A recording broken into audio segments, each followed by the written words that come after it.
حدیث نمبر 2045 حضرت عبداللہ بن ابی ملیکہ رضی اللہ تعالی عنہ سے مروی ہے، فرماتے ہیں مکہ مکرمہ میں حاضری کے لیے آئے حضرت ابن عمر اور حضرت ابن عباس رضی اللہ تعالی عنہم بھی تشریف لائے۔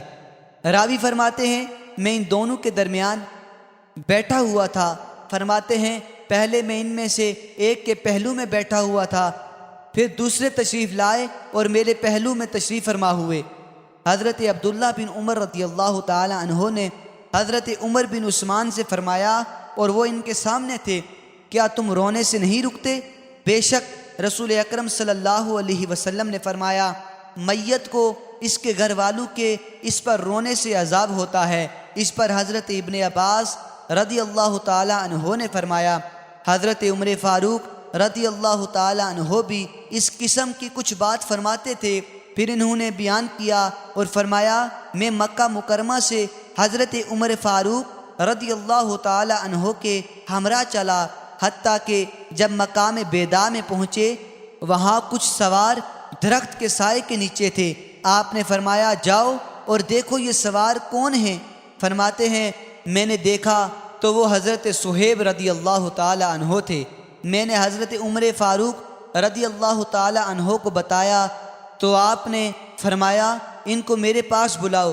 فرماتے ہیں میں نے حضرت صہیب رضی اللہ تعالی عنہ کے پاس آیا اور کہا کہ میرے ساتھ امیر المؤمنین کے پاس چلیں۔ پھر جب حضرت عمر فاروق رضی اللہ تعالی عنہ پر حملہ ہوا تو حضرت صہیب رضی اللہ تعالی عنہ ان کے پاس روتے ہوئے آئے اور کہنے لگے ہائے بھائی، ہائے دوست۔ حضرت عمر فاروق رضی اللہ تعالی عنہ نے فرمایا اے صہیب کیا تم مجھ پر رو رہے ہو؟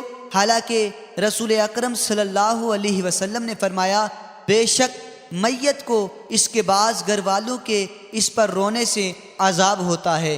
حضرت ابن عباس رضی اللہ تعالی عنہ فرماتے ہیں جب حضرت عمر فاروق رضی اللہ تعالی عنہ کا وصال ہوا تو میں نے یہ بات حضرت عائشہ رضی اللہ تعالی عنہا سے ذکر کی۔ انہوں نے فرمایا اللہ تعالی حضرت عمر فاروق رضی اللہ تعالی عنہ پر رحم فرمائے۔ اللہ کی قسم رسول اللہ صلی اللہ علیہ وسلم نے یہ نہیں فرمایا کہ اللہ تعالی کسی کے رونے سے مومن کو عذاب دیتا ہے، بلکہ فرمایا کہ اللہ تعالی کافر کو اس کے گھر والوں کے اس پر رونے کی وجہ سے عذاب دیتا ہے۔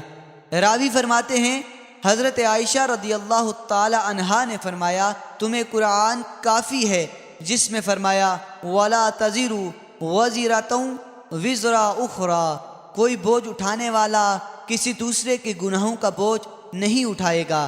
اس وقت حضرت ابن عباس رضی اللہ تعالی عنہ نے فرمایا اللہ تعالی ہنساتا اور رلاتا ہے۔ ابن ملیکہ فرماتے ہیں اللہ تعالی کی قسم حضرت ابن عمر رضی اللہ تعالی عنہ نے کچھ نہ فرمایا۔